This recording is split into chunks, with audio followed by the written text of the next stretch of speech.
5 महिन्यांपूर्वी मी जॉब सोडला आणि ऑनेस्टली मला अजिबात माहिती नव्हतं की मला पुढे काय करायचं आहे. गेल्या 7 वर्षापासून मी डिझायनिंगमध्ये काम करतोय. स्पेसेस क्रिएट करणं, इंटिरियर डिझाईन करणं, क्लायंटसोबत मीटिंग्स करणं, त्यांच्या आयडियांना रियालिटीमध्ये कन्वर्ट करणं. पण 5 महिन्यापूर्वी मी एक डिसिजन घेतला आणि I quit my job.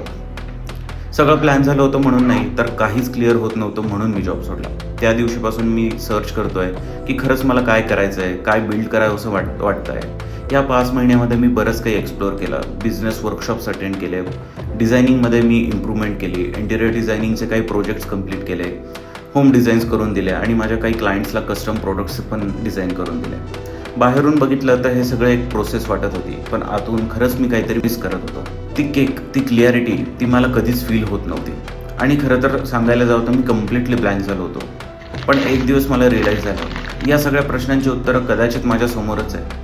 Designing फक्त स्पेसेस नाही तर प्रोडक्ट, आणि फक्त डिझाईन नाही तर स्वतःचं काहीतरी बिल्ड करणं. त्याचवेळी मला सगळ्या गोष्टी क्लिअर झाल्या. माझा नेहमीच इंटरेस्ट हा प्रोडक्ट डिझाईन आणि बिझनेसमध्ये होताच.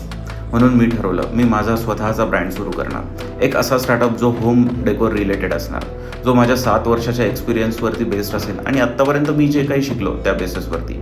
तो सक्सेसफुल होईल का किंवा नाही पण होणार, ऑनेस्टली मला नाही माहिती.